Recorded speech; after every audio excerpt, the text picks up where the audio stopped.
혹시 요즘처럼 혼란스러운 세상을 보면서 이 모든 일에 과연 어떤 의미가 있을까 하고 질문해 본 적 있으신가요? 오늘은요, 손동원 박사님의 깊이 있는 분석을 통해서 다니엘서가 바로 이 질문에 어떻게 답하는지 그 신성한 청사진을 함께 들여다보려고 합니다. 자, 본격적으로 시작하기 전에 신학자 존 월브워드의 이 말에 한번 주목해 보시죠. 이게 오늘 우리가 나눌 이야기의 핵심을 정말 정확하게 짚어주거든요. 다니엘의 환상은 그냥 기이하고 이상한 꿈이 아니라는 겁니다. 오히려 그 반대죠. 극심한 혼란 속에서 우리에게 위로와 힘을 주시려는 하나님의 메시지라는 거예요.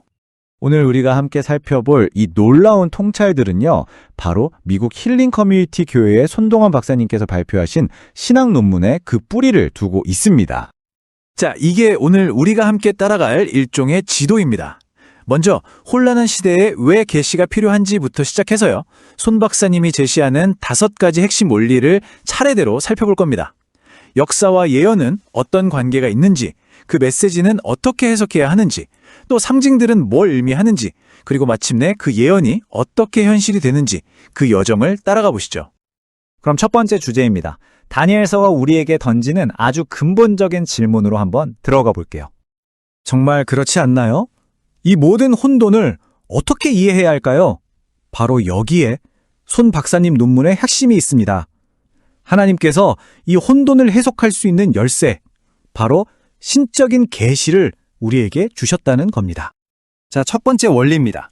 여기서 정말 흥미로운 점은 뭐냐면요, 꿈하고 환상이 어떻게 다른지, 또 어떻게 서로를 보완하면서 하나님의 큰 그림을 완성해 나가는지 그 방식을 살펴보는 겁니다. 여기서 우리가 꼭 알아야 할 핵심 단어가 바로 하존입니다. 환상이라는 뜻인데 이건 그냥 꿈과는 차원이 달라요. 훨씬 더 직접적이고 심오한 형태로 주어지는 하나님의 메시지라고 할 수 있습니다. 자, 이 표를 보시면 그 차이가 명확하게 보이죠? 정말 흥미롭습니다. 꿈은 주로 이방 왕에게 주어져서 세계사의 큰 흐름, 제국들의 흥망성쇠를 보여줍니다. 하나님의 주권을 드러내는 거죠. 반면에 환상은 하나님의 사람, 선지자에게 주어져서 그 역사의 마지막에 있을 하나님의 최종 승리, 그 종말론적인 세부 사항들을 아주 구체적으로 채워넣습니다. 이게 실제로 어떻게 적용되는지 한번 볼까요? 바벨론의 느부갓네살 왕이 꿈으로 거대한 신상을 보잖아요. 그게 나중에 다니엘에게는 4마리 짐승의 환상으로 훨씬 더 깊고 상세하게 나타납니다. 꿈이 던진 밑그림에 환상이 아주 선명하게 색칠을 하는 거죠. 각 짐승이 바로 세계 제국을 상징하는 거고요. 자, 두 번째 핵심 원리로 넘어가 보겠습니다. 이게 또 중요한데요. 이 놀라운 계시들은 그냥 받았다고 해서 저절로 이해되는 게 아니라는 점입니다. 반드시 신적인 도움이 필요하다는 거죠. 히브리어 단어 페타르가 이 개념을 완벽하게 담아냅니다. 이건 단순히 영어 단어를 한국어로 번역하는 그런 차원의 해석이 아니에요. 하나님의 권위로 하나님이 숨겨두신 비밀의 자물쇠를 푸는 것, 바로 그런 영감받은 해석을 의미합니다. 심지어 위대한 선지자 다니엘조차도 도움이 필요했습니다.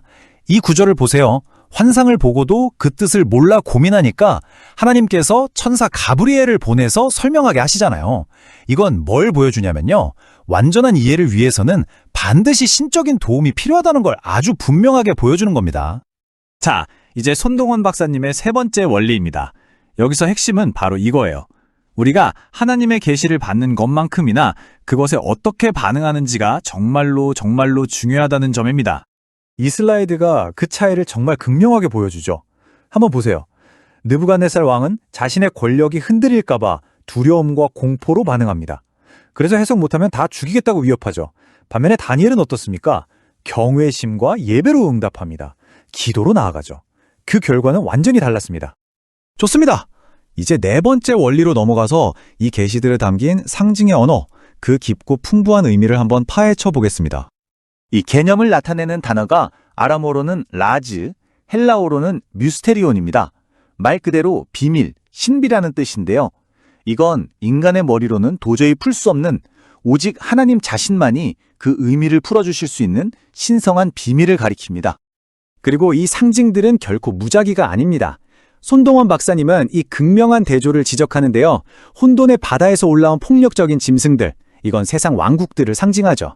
그리고 그와는 정반대로 하늘로부터 오는 인자 같으니 이건 바로 메시아의 영원한 왕국을 나타냅니다. 그 본성과 운명이 얼마나 다른지 느껴지시죠? 그리고 이 모든 것이 우리를 마지막 5번째 원리로 이끕니다. 이 꿈과 환상들은 그냥 상상 속의 이야기가 아니라는 겁니다. 이것들은 과거에 실제로 성취되었고 또 앞으로도 반드시 성취될 예언이라는 거죠. 히브리어 단어 에메트가 바로 이 점을 강조합니다. 진리라는 뜻인데 그냥 사실이라는 의미를 넘어서요. 이건 하나님의 말씀이 절대적으로 신뢰할 수 있고 반드시 그대로 이루어진다는 하나님의 보증수표와도 같은 겁니다. 이 표를 잠시만 자세히 봐주세요. 정말 놀랍지 않나요? 다니엘서 8장에 나오는 예언이 역사 속에서 얼마나 정확하게 성취되었는지를 보여줍니다. 메데 바사가 그리스에 무너지고 알렉산더 대왕이 갑자기 죽고 그의 나라가 넷으로 나뉘는 것까지 이 모든 게 소름 돋을 정도로 정확하게 들어맞죠. 손 박사님은 바로 이 역사적 성취가 이 메시지의 기원이 하나님이라는 것을 보여주는 강력한 증거라고 강조합니다. 자, 그럼 이 모든 이야기의 궁극적인 교훈은 과연 무엇일까요? 이 논문은 이 고대의 청사진이 어떻게 예수 그리스도 안에서 그 정점을 이루고 오늘을 살아가는 우리 삶에 아주 실질적인 지혜를 주는지를 보여주면서 마무리됩니다. 결국 이 불확실한 시대를 흔들리지 않는 소망을 가지고 살아가기 위한 3가지 실질적인 원칙으로 요약할 수 있습니다. 첫째, 영적인 분별력을 기르고, 둘째, 어떤 상황에서도 하나님의 주권을 신뢰하며, 셋째, 그 말씀에 기쁨으로 순종하며 살아가는 것입니다. 앨리스트 백 목사님이 이 핵심 메시지를 이렇게 잘 요약했습니다. 다니엘서는 하나님의 목적이 반드시 성취될 거하고 우리를 안심시킨다는 거죠. 우리의 역할은 그저 신실하게 그분의 계획을 신뢰하는 것이고요. 그리고 이 모든 내용은 우리 각자에게 이 마지막 질문을 던지게 합니다. 여러분의 삶이라는 이야기 속에서 하나님은 지금 어떻게 그분의 놀라운 계획을 드러내고 계신가요? 이 신성한 청사진이 그분께서 바로 당신을 위해 쓰고 계신 그 이야기에는 어떻게 적용될까요? 한번 깊이 생각해 볼 문제입니다.